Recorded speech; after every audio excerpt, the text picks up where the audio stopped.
Welcome all. Welcome down to the basement's drawers with www.simgear.club. We've done light. We've done black.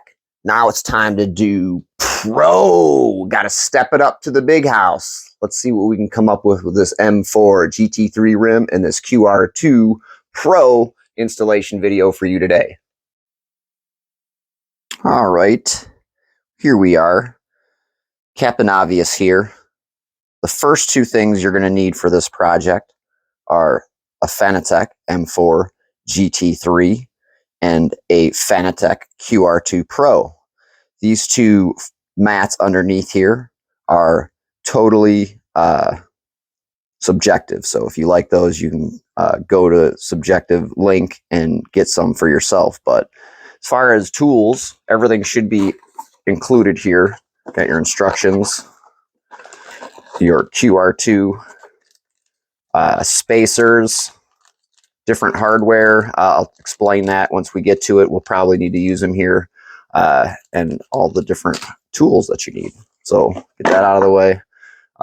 If you need the instructions, you can go to the website, and they've got them on there. Go ahead and put that off to the side. We won't need that now. First order of business here is to turn our boy over. You see, oh, why do I have this black thing on here? Well, I had this black thing on here because I was doing some testing for one of my other devices. And I wanted to make sure that I tried all my different wheels to make sure we were covering all our bases. So be nice when you're undoing your forged carbon fiber wheel. The nicer you are, the longer it's going to last. So you don't really have to worry about doing anything special to loosen this. Just take your time so you don't scratch it. Hopefully before you go any farther, you've used your special USB updater to update your wheel to the newest firmware. Because if you haven't, you'll have to reverse these steps in order to do so at a later date. There is version 9 out here right now. So you can, go ahead and think about that before you do this project. Also, when you remove your screws, there's really nothing special with these screws. They're all the same length, but I like to put them off somewhere in the pattern in which I remove them. So now we have to take off this spacer. So you make sure you are careful around these pins. Also, this cool mouse pad. I'm wearing the shirt that has it on the back of it, which is awesome. Maybe I'll show you at the end. So real quick here, just being very careful. My hand out of the way so you can see it. Fanatec will give you torque specs for this, but it's like $50 for a torque wrench or something like that. Unless you go to Harbor Freight and get yourself a bicycle torque wrench if they have them there. I'm not sure if they do. Oh, wow. So I'm not sure what these are turning into, but they're tight. Like this last one is real tight. So I'll just go ahead and take my time with this, and we'll skip to the next step. All right, so at this stage, we can talk about the spacer and these extra screws that come with the deal. You'll need to use this blue screwdriver. Torx bit screwdriver, actually. And then I'll show you the difference. If you look here, how they recess underneath this spacer here. You'll need that if you take one of these out here. This is the standard screw that comes with it. So you can see here how much bigger it is. You need to replace these screws. So these ones have to be removed, and you have to take them out and use the ones that are provided with the QR2 Pro. And it's for clearance issues. Definitely for clearance issues. So you take that off. Put that one on. Take your new screws. Throw them down in there.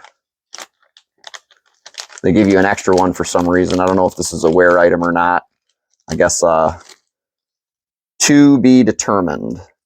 So I will talk about this wheel, though. This wheel is, it took a long time to get. You can see here some of the evidence that I don't think they let them cure properly. or fully, or maybe they never do because of the nature of the construction with the forged carbon fiber. But yeah, I don't know. I haven't used this wheel really at all. I was kind of just waiting for this product to come because we purchased it early on and we've been waiting. So we just patiently waited and it finally arrived. So here we go.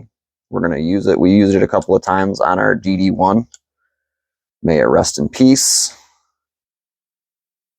And now we're going to go and use it on our most expensive Gran Turismo 7 rig in the world. You know, I'm sure there's more expensive ones, but with this wheel on a GT3 Pro, it's kind of like, you know, taking a machine gun deer hunting. Yeah, you could probably do it, but is it going to be fun? All right, so I'll get this fitted up and everything else to the next stage, and then we'll go on from there. All right, got my bolts just about tightened here. I got my real TK gloves here, and I'm going to take them about as tight as my finger will take them. And I'll do counter, like start here, cross over, come up to the top, and then cross over again. We should be good to go. So yeah, like I said, these have to be, the standard bolts have to be taken out and replaced with the supplied. And then you have to use the Torx bit. So we went over that. All right, final stages here. Get this stuff out of the way. Get our QR2 out here. There is a top and a bottom. The top is the smaller dent. The bottom is the bigger dent. Pretty sure. Just slide it on here. Don't hit your pins. No problem. Get your hardware.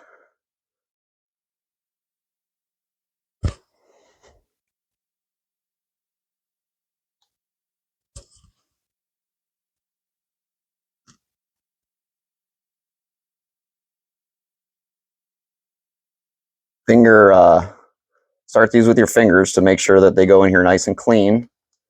You don't want to have any, you know, material get in the threads and or get into the wheel.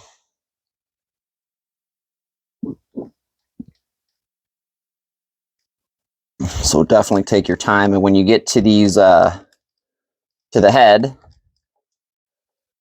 then you can go ahead and, you know, give them some torque and do the same thing. Just start at, you know, the top here, cross over, go over, top, then over, just like you would on your car. And finger tight for the most part will probably cover it, and then you can just check it every now and again after your first couple of runs. Most people don't use a lot of force feedback, so finger tight probably is cool. At least so I'm told. It's like 98% of the people don't use maximum levels. I always ran my Fanatec at default, and it was good for me. Never really turned it down or turned it up or anything like that. We'll have some fun with this GT3 Pro and see how it works. So got everything down to the heads. So we'll just do a little crank here. And that's about it. That's all I'm going to do. Take my finger here like this. You know, get it down. Till it stops. And about that. That's it. So then I'll come down here to this one. Till it stops. And then I'll just keep doing that until it feels it's tight. All right, so we've done all our checks around our bolts. Put our tools away. Give it a clicky. The Pro definitely feels smoother than the QR2 Black and the QR2 Light. The difference between the light and the black for me is you could use one hand to do the black. You can't really do that with the light. Probably the same would go for this because it's just that much smoother. Let's go ahead and take it over to our GT3 Pro Fanatec rig and give her a clicky clack. All right, here we are over at the Fanatec rig. So you got our steering wheel with the QR light. Got our CSL hub with QR2 black. Now let's get this other one fitted on here. For the very first time, QR2 Pro on the GT3 Pro with our M4 GT3 rim. This rig is on loan to us from the Wolf Girl. Normally she uses this. I've been using it the last couple of weeks. Oh, beautiful. Insertion complete. Ready to go here. So that's how it works. And like I said, you could probably, I wouldn't recommend it because this is a really expensive wheel, but you could one hand this. You know, you could with the black anyway. Maybe it's because it's a bigger wheel, but sets up here really nice. We're going to go ahead and try it today. You can watch us use this on Twitch because this is our new GT3 Pro GT wheel.